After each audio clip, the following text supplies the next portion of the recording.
L'invité est avec nous, c'est le clou de ce 50. Bonjour, Georges Kapiamba. Bonjour. Bonjour. Vous revenez de Lubumbashi, le chef-lieu du Haut-Katanga et la capitale cuprifère. Vous avez, en date du 27 avril 2022, adressé un message aux participants à la table ronde interprovinciale Grand Katanga, Grand Kasaï. Vous avez été entendu lorsque vous avez suivi les déroulements de travaux et même les dénouements, les différentes conclusions.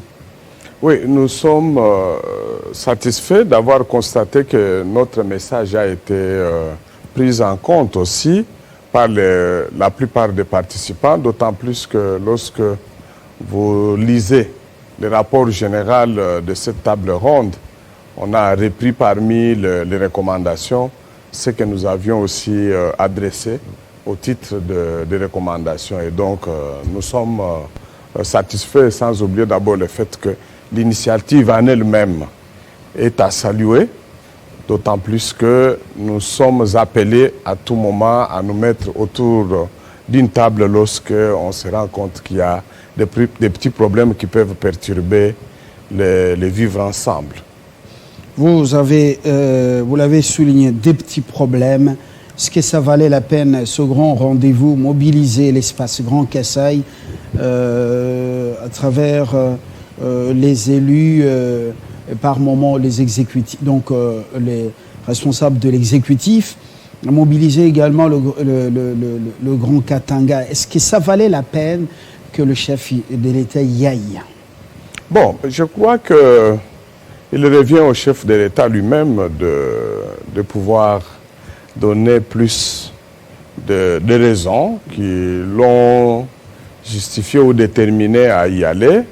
Mais à mon avis, je pense qu'il a un mandat lui confié par le peuple congolais pour notamment jouer à l'arbitre, jouer à l'apaisement, s'assurer que ce genre de problèmes, lorsqu'ils se produisent dans notre société, il y a déjà la mobilisation des énergies au niveau de l'État avec l'ensemble des autres acteurs pour réfléchir, trouver des solutions, engager les différents moyens économiques, sociaux, financiers, pourquoi pas politiques, de sorte à les prévenir. Et donc, à mon avis, je trouve que sa présence était aussi indispensable. On en vient à votre lecture de Akage, par rapport aux résolutions de cette table ronde. Dans ces différents points, il y en a qui ne sont pas d'accord avec certaines conclusions qui nous ramènent à l'époque du feu maréchal Mobutu du Zaïre, la feuille de route, et que sais-je encore, peut-être pour freiner l'exode rural, quand on sait que les vraies causes de cet exode rural ou de ce déplacement massif, c'est donc la situation économique. Socio-économique. Oui, socio-économique difficile. Pourquoi on joue la politique c'est la deuxième préoccupation. Le gouvernement joue et les institutions jouent la politique de l'autruche. On ne se regarde pas en face, au lieu de relever la MIBA qu'on a tuée par des politiciens, qu'on a asphyxiée, au lieu de la relever, on commence à gérer les conséquences. Oui. J'ai suivi aussi la lecture du rapport, des conclusions, recommandations. Je crois que par rapport à la question, à la recommandation relative à la feuille de route, notre position est claire. C'est qu'il revient au Parlement seul de pouvoir légiférer. Parce que l'article 30 de la Constitution, qui pose les principes de la libre circulation des citoyens à travers le territoire national, pose dans son dernier alinéa la nécessité d'adopter une loi devant fixer les modalités d'application de ces principes. Et donc, Ça, nous disons, il ne revient pas. C'est le Sénat qui est plus concerné parce que c'est Non, l'émanation pas le Sénat, des c'est provinces. toujours tout l'ensemble du Parlement. Le Sénat pourra intervenir en tant que la deuxième chambre, mais le Parlement doit adopter cette loi pour définir ses modalités. Et donc, il ne revient pas à une autre structure ou une assemblée quelconque de pouvoir déjà définir ces modalités. Ça risque de donner l'impression qu'on voudrait se substituer au travail du Parlement. Et cela veut tout simplement dire que cette modalité ne peut pas être appliquée à ce jour. Il faudrait attendre. Lorsque le projet de loi fera l'objet de discussions, si elle est adoptée, à ce moment-là, elle pourra s'appliquer à tout le monde. Mais pour le moment, je vous dis, nous, en tant que légalistes, nous considérons que c'est une recommandation, c'est une intention exprimée par les participants à la table ronde. Peut-être qu'ils avaient perdu de vue que pareille recommandation rentrerait dans les prérogatives exclusives du Parlement, mais je sais que ça ne devra pas s'appliquer à cet instant parce que ne résultant pas d'une loi adoptée par le Parlement et promulguée par le président de la République pour que ça puisse s'appliquer à tout le monde. Mais pour le reste, en ce qui concerne la nécessité de relancer les activités, créer les opportunités à caractère économique, social, nous l'avons dit. Avant la table ronde, bien sûr, et nous sommes contents de ça. Il faut qu'on restitue le poumon économique voilà. de ça, nous voyons les choses sur le plan national. Parce que ce qui se pose aujourd'hui entre les deux espaces qui sont voisins, l'espace Katanga, Kasaïen, se passe aussi dans d'autres provinces. Ça se passe aussi même à l'intérieur de certaines provinces, nous le savons, entre des territoires. Qui est aussi saturé par... Kinshasa il y en a qui viennent à pied, aujourd'hui on parle par pirogue, il y en a plus de 13 millions. Sur vélo. Alors, le vrai problème, c'est d'envisager des actions concrètes et rapides pour lutter contre la pauvreté qui a gagné tous nos territoires, nos chefferies, nos groupements, la plupart des villes de notre pays. Donc il reste aujourd'hui 2 ou 3 pôles qui concentrent les restes de peu d'activités socio-économiques et qui attirent tout le monde, qui attirent tous les jeunes. Nous avons, selon les indications que nous avons eues, plus de 30 millions de jeunes qui sont à la recherche du travail. Qu'est-ce qu'ils vont faire s'ils ne trouvent pas d'opportunités là où ils sont? Bref, ce sont ces opportunités qui peuvent leur permettre de se faire rémunérer, d'engager leurs perspectives d'avenir avec beaucoup de certitudes, qui pourront contribuer à leur sédentarisation dans les milieux où ils se trouvent. Si on ne résout pas ça, on pourra beau adopter des lois qui vont imposer X, Y modalités, mais ça ne va pas résoudre. Regardez ce qui se passe aujourd'hui entre l'Afrique et l'Europe et les États-Unis. Mais les gens, en dépit du fait que la mer est devenue un cimetière, mais les Africains, les jeunes, ne se résignent pas à pouvoir s'embarquer dans toutes sortes d'aventures qui s'offrent devant eux pour gagner l'Occident à la recherche du bien vivre. Tout cela, c'est parce que les jeunes ne trouvent pas d'opportunités en Afrique. Donc, n'agissons pas comme les autres ailleurs, recréons d'abord ces conditions, mais tout en faisant accompagner la consolidation de l'autorité de l'État partout.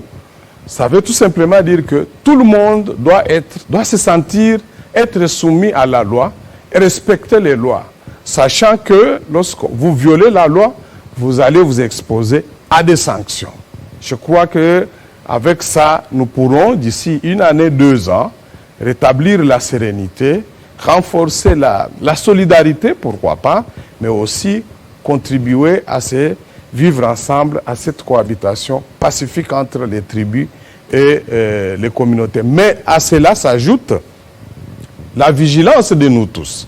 Ça veut dire les acteurs politiques, les responsables de l'État, la justice, les services de sécurité, les acteurs religieux, sociaux, les acteurs économiques et culturels.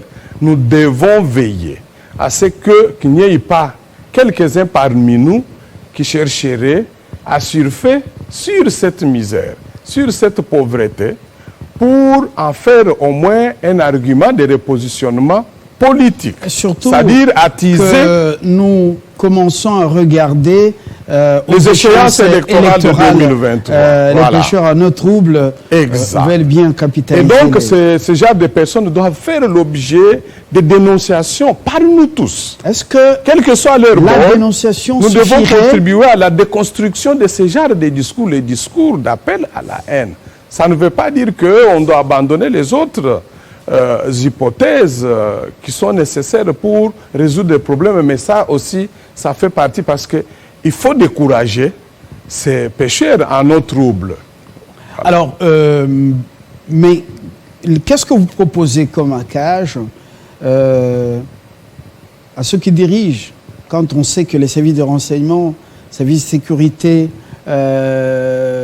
sont bien informés sur ces pyromanes et leur mode opératoire, les laisser opérer et venir gérer les conséquences? Il faut anticiper. Ou les mettre devant la rigueur de la loi, même quand les tribus et les villages viendraient pour faire des déclarations. Non, il faut agir sur les deux tableaux.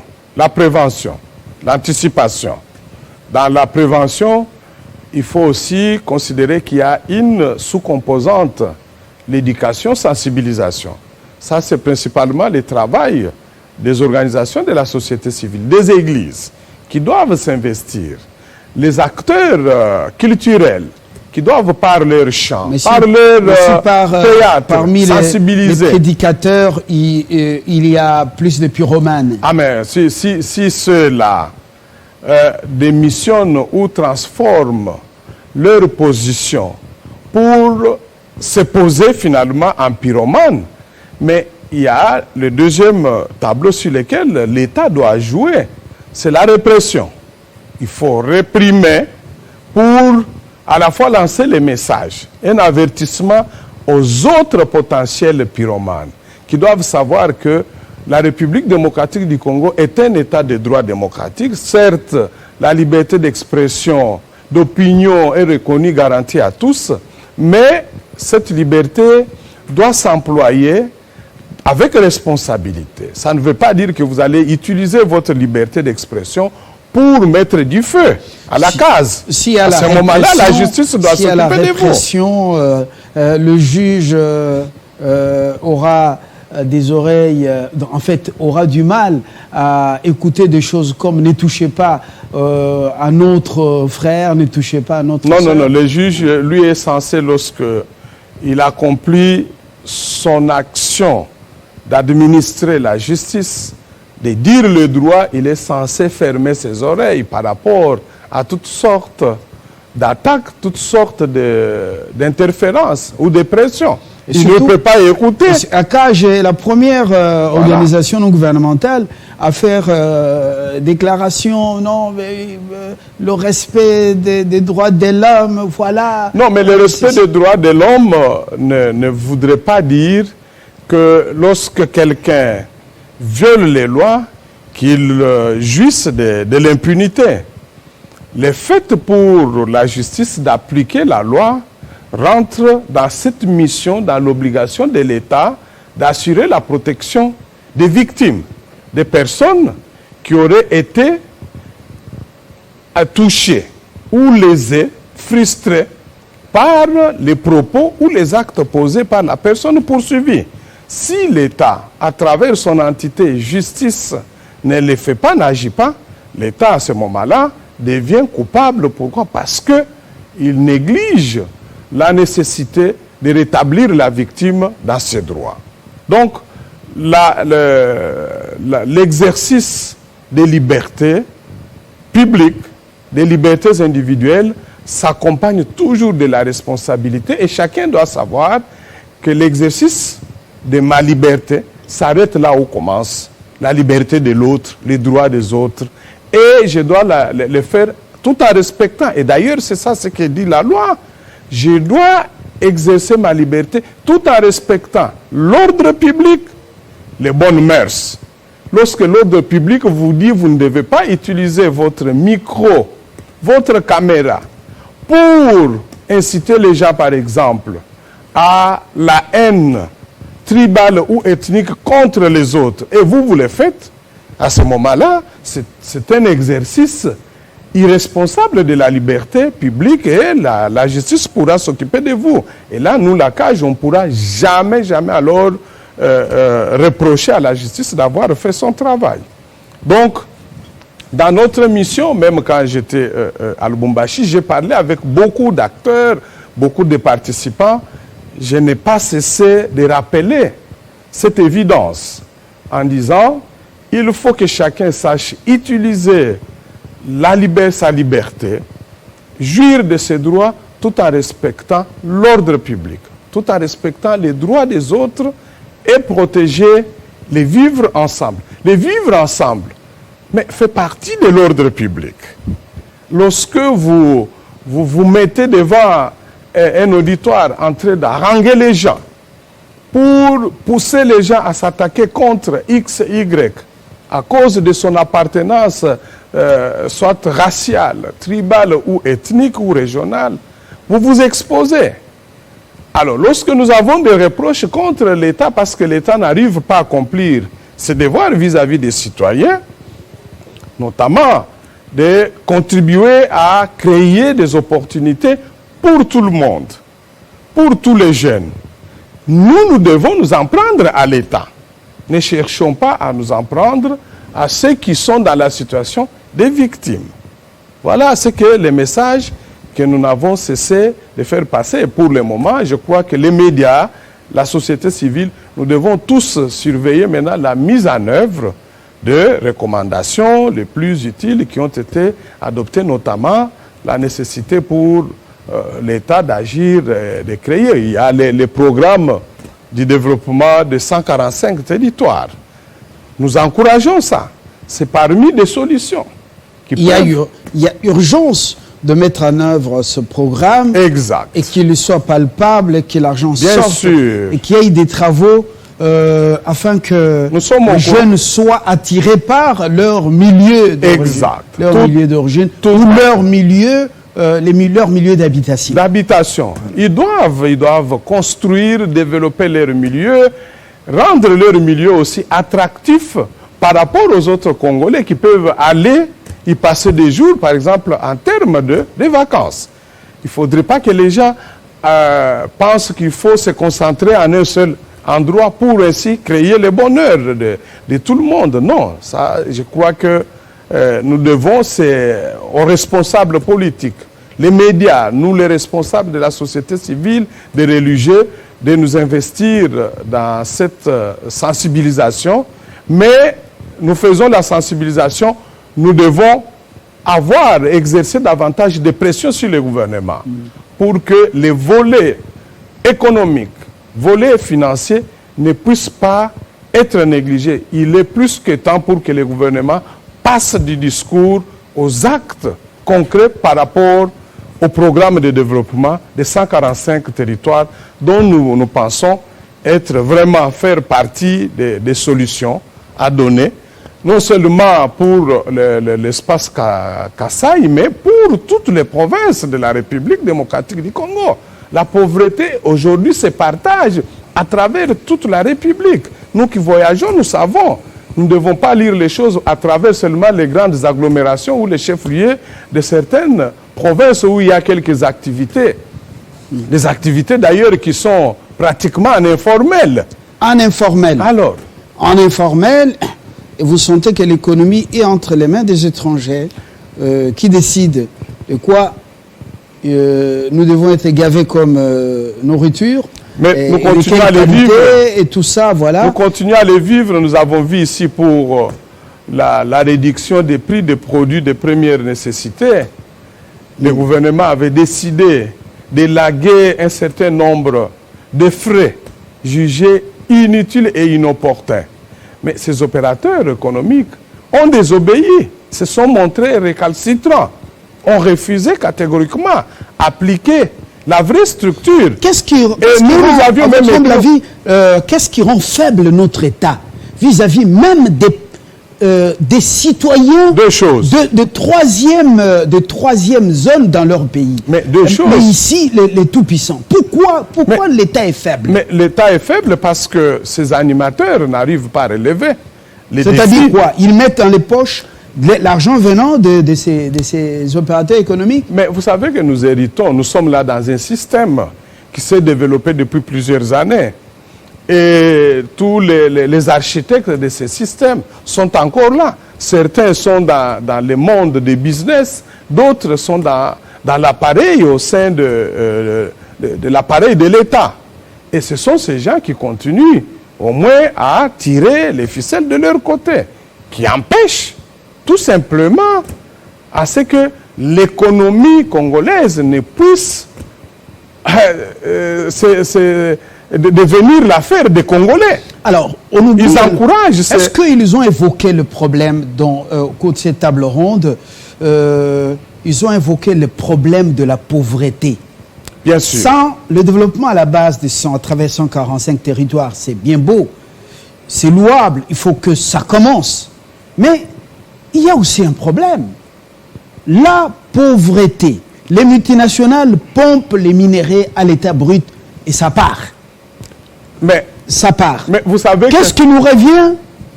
L'État se débrouille avec les moyens de bord pour résoudre les problèmes. C'est ça. Mais les grands médias à l'extérieur ne parlent que de tels qui se retrouvent. Mais on ne parle pas de ces multinationales. On rase les richesses. Dans le Grand Katanga, on rase les richesses. Non. Ça part. Mais le peuple reste mendier. Non, je crois qu'il faut quand même nuancer parce que les médias, que ce soit les médias nationaux, internationaux, en parlent.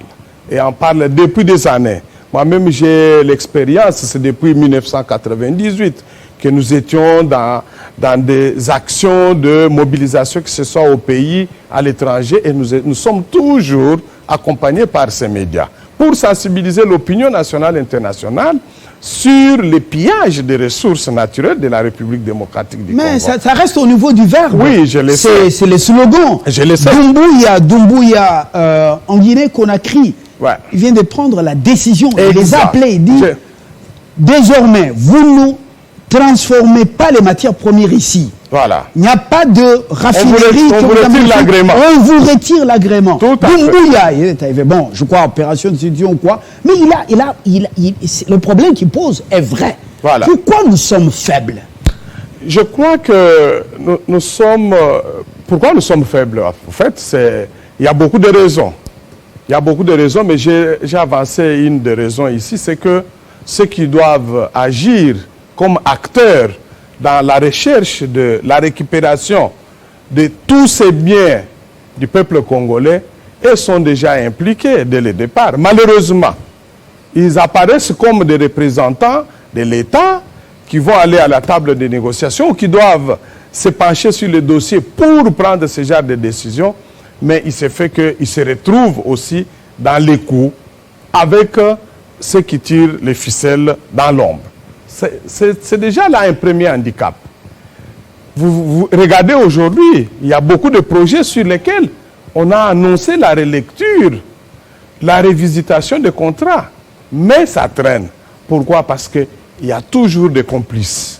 Des complices dont la plupart se recrutent dans l'appareil de l'État.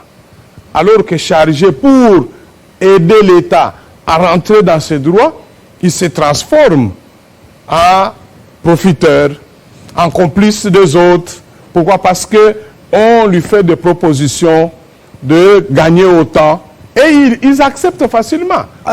Aujourd'hui, vous savez... Dans l'ancien district du Haut-Tuélé, l'actuelle province, à Doko, un aéroport, les lingots d'or, quand ça vient de l'usine, direction Entebbe.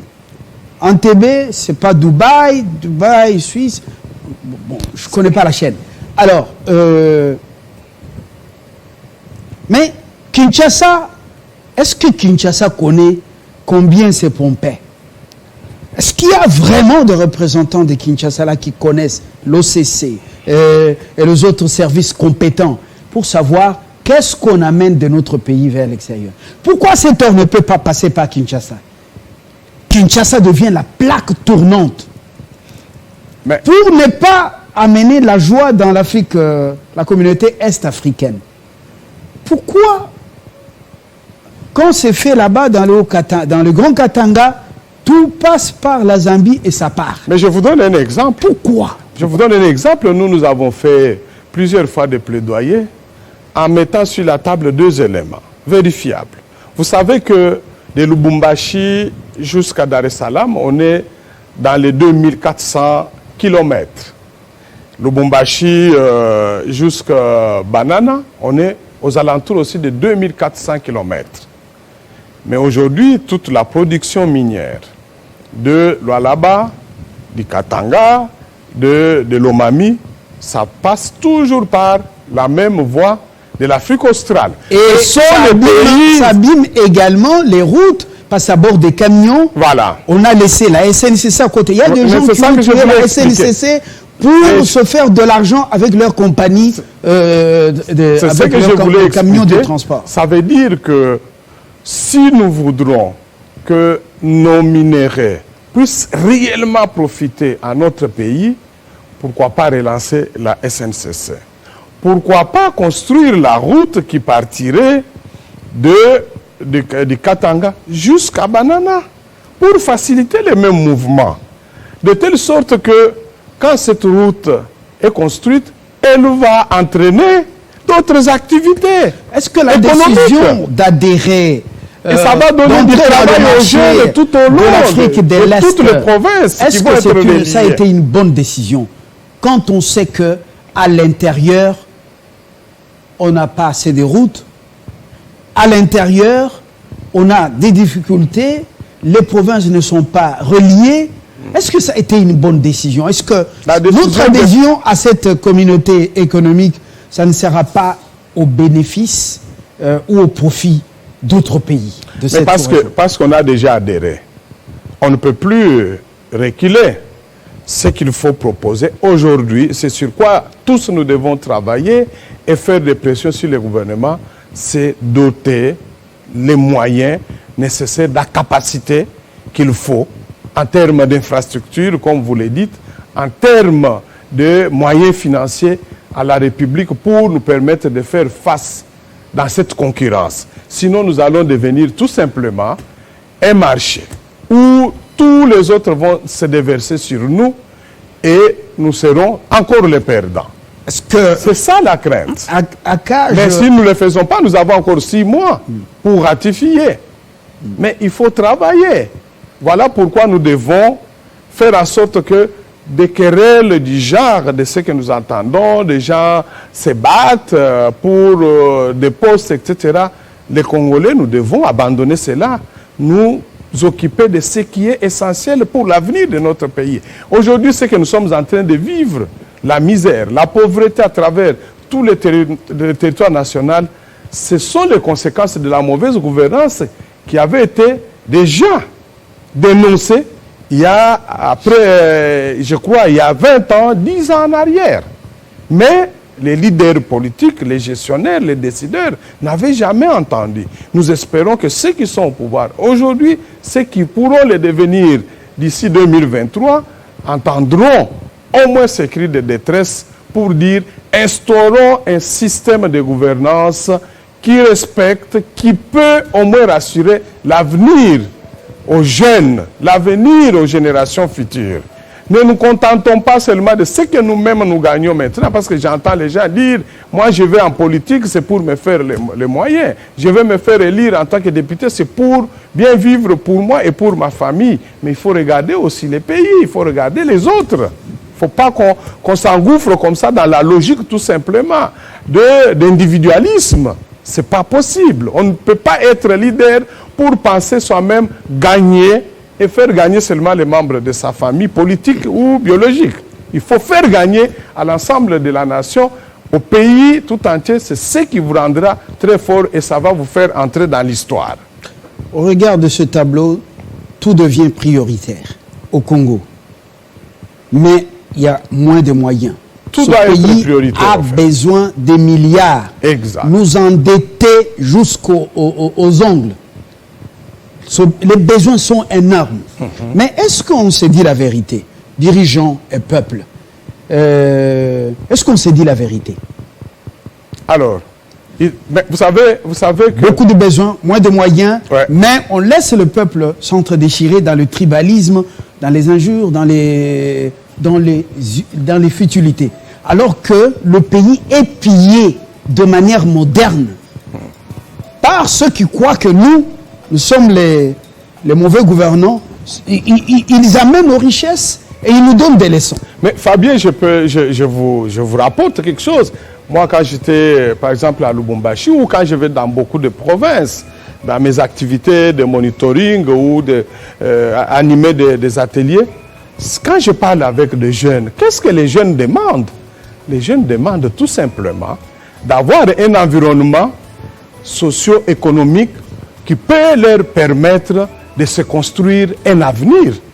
Ils ne demandent pas, ils ne sont pas contents d'entendre que les leaders qui doivent s'asseoir autour d'une table, qui doivent réfléchir sur les moyens à mettre en mouvement pour leur offrir cet avenir-là, sont en train de s'entre-déchirer.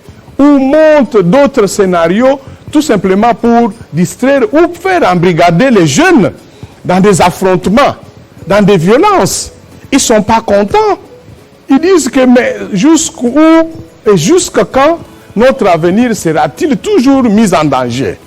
Et donc, les leaders, nous les interpellons davantage.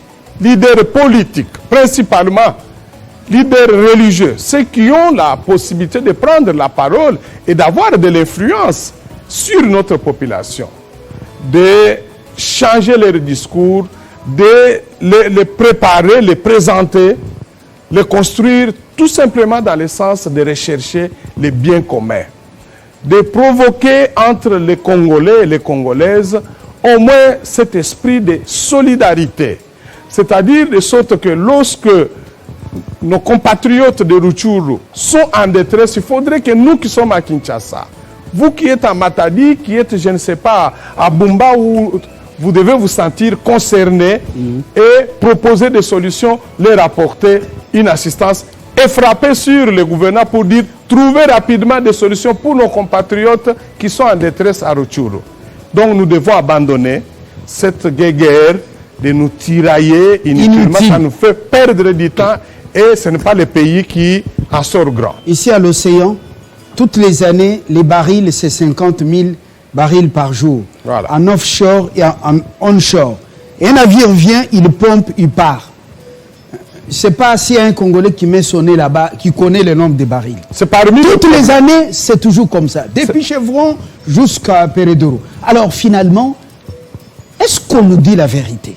On ne dit pas la vérité parce que je soulève... 50 000 barils par jour, offshore, onshore. Toutes les années. Je vais terminer peut-être par là.